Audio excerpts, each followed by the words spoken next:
All right, Jimmy Burrow, the father of Joe Burrow, nice enough to join us right now as the Heisman Trophy is approaching. Jimmy, great to see you, man. How are you? I'm doing good. Thanks for having me on.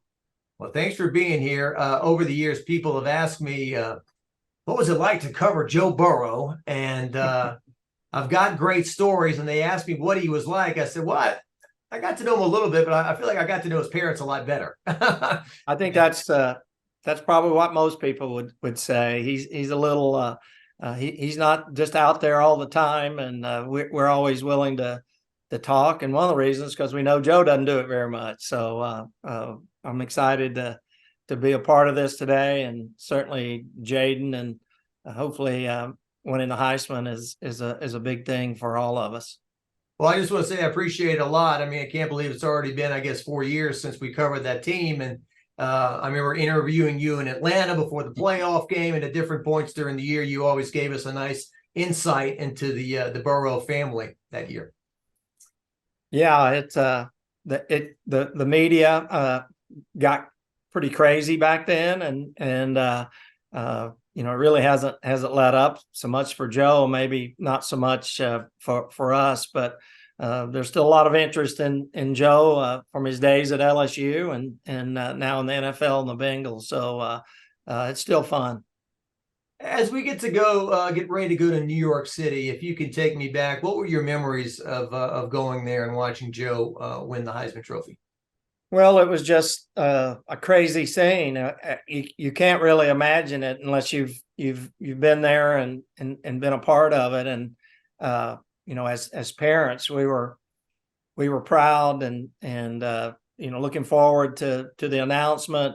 LSU and their staff did just a great job of taking care of us, Rob and I, taking care of Joe, and providing us with the one of the best experiences that we'll ever have. But even though you kind of think, you kind of know maybe that Joe's going to win, it's still, your heart's still beating a little fast when that time approaches. So but it was awesome. We thought about going back next weekend, but we just have a lot of things going on, and we're not going to be able to, and Joe's not going to be able to. So we'll be there in heart and spirit. When they said Joe Burrow, when they announced his name as the Heisman Trophy winner, was that a relief, excitement, all those emotions blended into one, that it was reality at that point? Yeah, I think it was relief because you knew the journey that Joe had gone through to get to that point, and Joe's not a real emotional person when it comes to things like that, and to see him up there right after that announcement, really pouring his heart out for Southeast Ohio, for his teammates and coaches, Coach O especially. You just couldn't ask for a better moment in really Joe's life and our life as a family. I was going to ask you about the speech, because there were people across the country who weren't even LSU fans and the toughest of the tough man, right? The guy that hops on the Harley Davidson bike, even those guys were crying. They got emotional by seeing that speech.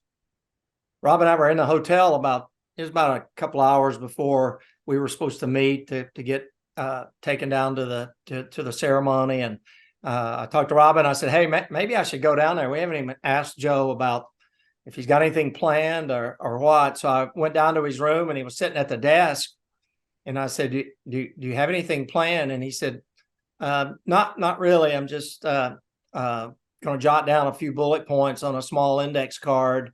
And it was about a year later, I actually found that index card in his suit pocket. So I still have it.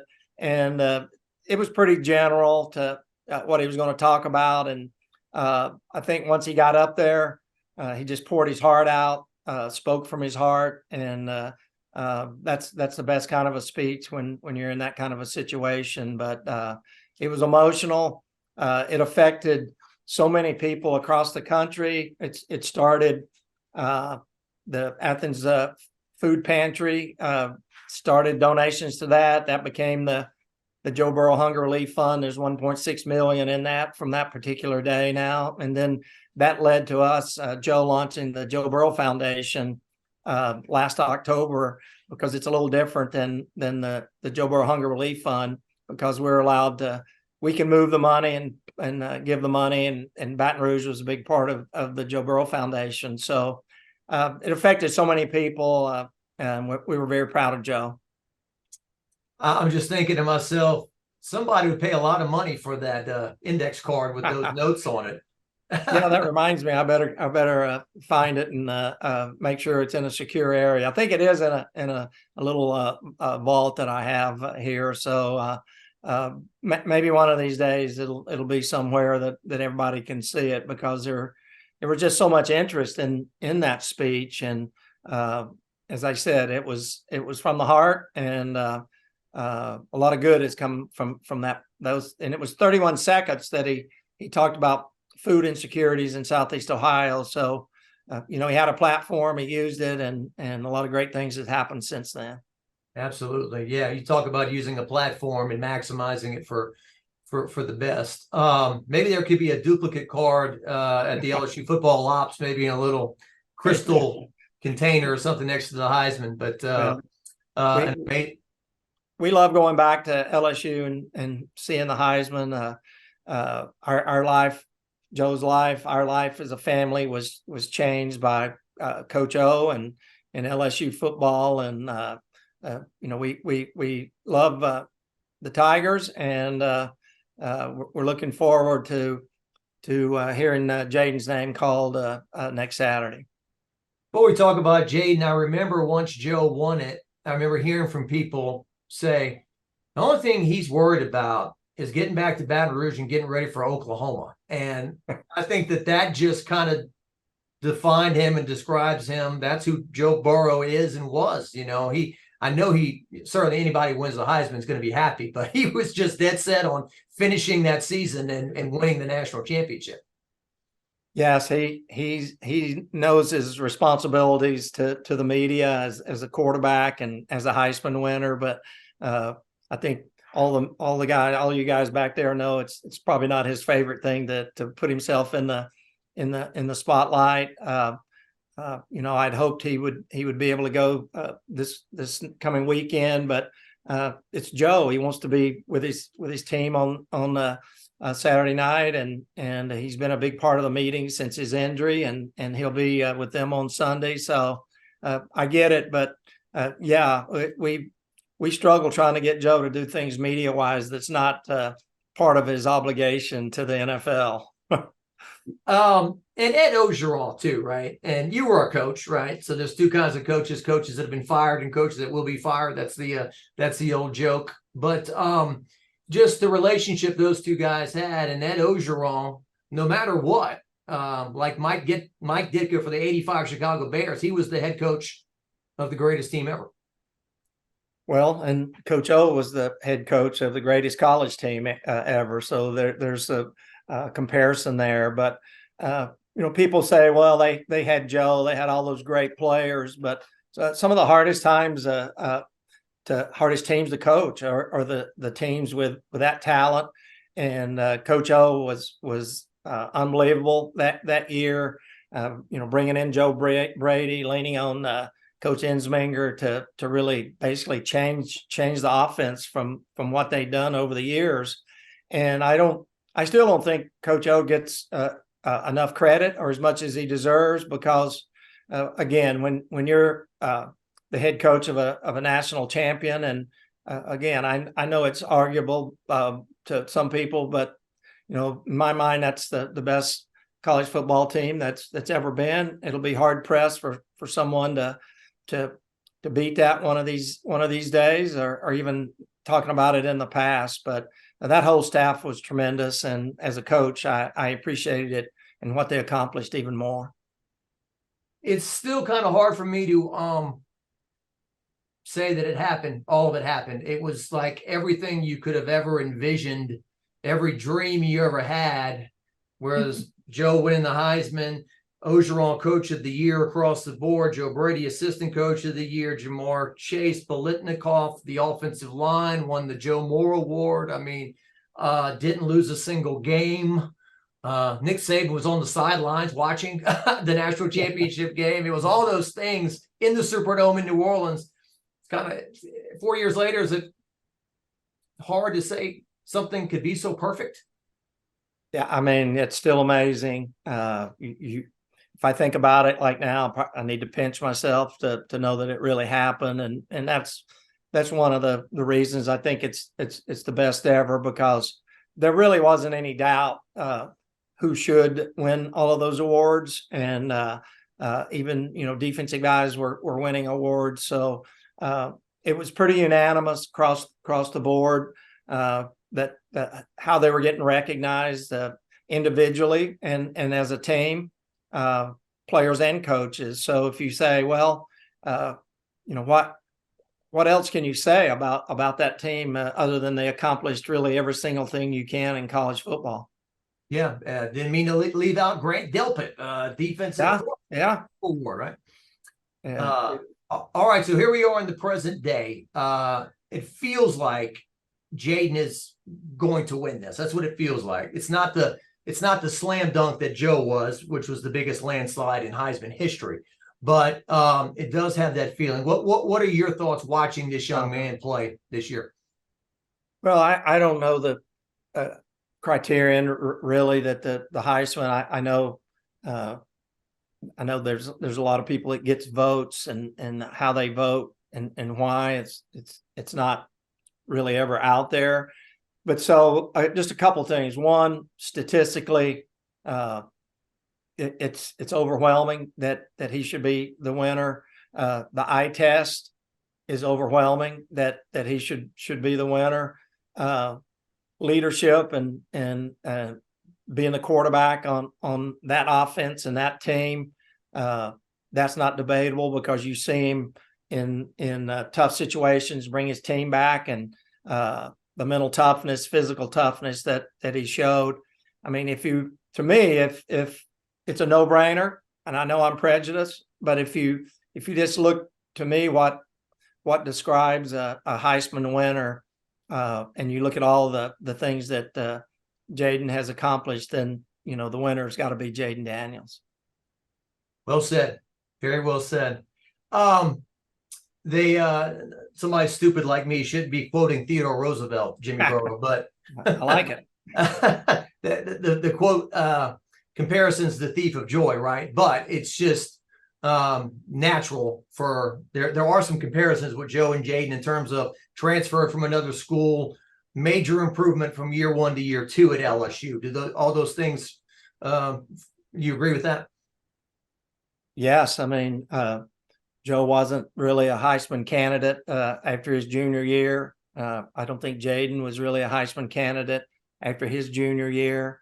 And the transformation to what you see now on the football field for Jaden and what you saw in 2019 for Joe. And really, again, that's even more the reason that he should win the Heisman, because someone that makes that kind of a jump, you understand how much hard work that it takes, and to go from that 1 year to the next and improve yourself and your team like those guys did. It's just another feather in his hat that he was able to do that. And both guys don't have a hint of off the field drama of any kind or problems as well. And a character should mean something too. Character should, and hopefully it does. Just like Joe, I think every team member on that LSU, from what I've been able to listen to other people talk, he's well thought of. He's truly a great leader in good times and bad. And Joe the same way over those 2 years, and Jaden those 2 years. And really, I think your teammates, as Joe would always say, they define you more than anything. And those guys love Joe and they love Jaden, and those guys love their teammates and give credit where credit is due. And I've heard Jaden's interview, and you've heard Joe enough to know that he never takes credit for an individual performance without saying, "Hey, I couldn't do it without my teammates and my coaches." And I think Jaden and Joe are a lot alike in that way. Great stuff. A couple more things before I let you go. Really appreciate the time. Looking at it, Jamar and Justin, Malik, Brian Thomas Jr. You see some similarities there in terms of the wide receivers? Yeah, I can't say I've watched them as much as I watched Justin and Jamar, and continue to watch them. But the times I've watched them, they're great athletes. There's certainly a connection with those guys and Jaden, and the connection between Jamar and Justin and Joe was unbelievable. Fortunately, we get to continue to see that with Jamar and the Bengals, and it's crazy that connection started at LSU, and it's people are still in amazement at what Joe and Jamar are able to do. But yeah, thinking back at it, I know there's a lot of similarities. They're very explosive, and Jaden looks for those guys just like Joe looked for Jamar and Justin. Good stuff. I now just want to say this real quick. You don't have to comment on this, but I'm just going to say in the summer of 2018, I don't remember a whole lot of Ohio State fans reaching out to us and talking about that's our guy. That's our guy. It seems like we got some revisionist history going on. I know you're in Ohio up there. I don't want you to, it's Christmas. You got the tree behind you. We're happy and whatnot. But how have you observed that dynamic of Ohio State claiming Joe? Well, it's out there for sure. He did graduate from there and signed out of high school. And really on Joe's, on behalf of Joe, he still has great friends there. He still goes back and visits some of the coaches and some of the strength staff. And so the dynamic is always going to be there, that some people from Ohio State will claim Joe, but I think Joe said it best a few weeks ago when they asked him. He said, "I went to school at Ohio State. I played football at LSU." So I think that clears up any misconceptions about what Joe thinks, and I second that motion. There you go. Last thing. So winners like Joe, elite people like Joe, their eyes are always in front of them. They're not looking behind them, especially a guy who's already played in the Super Bowl and AFC championship games and all that stuff. But what do you think LSU means to Joe, that team means to Joe? How often does he ever kind of talk about it in passing? Yeah. And has he mentioned Jaden Daniels also? He's mentioned Jaden with conversations when some there's been times, especially since he's been hurt, that we've been together a little more than maybe we would have and did before, watching some college games, and we talk about it. I think he's on board with me that, and I've heard him say too that Jaden's the best player he's seen all year. He hasn't seen all of them, but he understands how important LSU is to himself and to our family. It really changed our life, and he wouldn't be where he is today. I wouldn't be sitting here in front of you today and able to talk about all those great things if it hadn't been, again, for Coach O and LSU. So we're indebted forever. And I'm sure Jaden feels the same way. I mean, we've gotten to know Bunny Cannon, and we know how important Mr. Billy Cannon winning the Heisman was to that family, and how important LSU was to them. And that's the way it is with us. I mean, we root for LSU in every game, no holds barred. Rob and I were at the Army game. I'm on the sidelines. Actually, that'd been the first time I'd been on the sidelines other than the senior night. So just the experience, the crowd and the love that they still have for Joe. We're always looking for number 9 jerseys. They're everywhere, and even at LSU, at Bengal games, road and home, there's there was Burrow LSU #9 jerseys. So the other night we were in our seats in a box, and right in front of us was #9 BURREAUX. So the love is always there, and Joe's able to give back too to Baton Rouge with his Joe Burrow Foundation, and we've done some great things there with that foundation. We continue to work with different people there for to help things in Baton Rouge for the people out there. You can go to joeburrow.org and you can read about some of those things. You can make donations. And when Joe launched that foundation and we were a part of it as his family, he said, I want to include Baton Rouge in giving back. So we basically concentrate on Cincinnati and Baton Rouge and Athens, Ohio, and the surrounding areas. So he knows how important that area is to him, and we're always going to be a part of LSU and Baton Rouge down there. So we love it. Wonderful. My cheap version of Zoom is going to run out here in 2 minutes. I will say that I went to church at Christ the King on Sunday. There was a man who's about 50 or 60 years old. He walks in. He's got a #9 Cincinnati Bengals jersey on with Burrow on the back. And I'm like, there's the power of Joey B, right? So, well, we appreciate it. Merry Christmas and happy holidays to you and all the LSU fans down there. We're looking forward to having another Heisman winner in the fold there at LSU, and go Tigers and go Bengals. We like.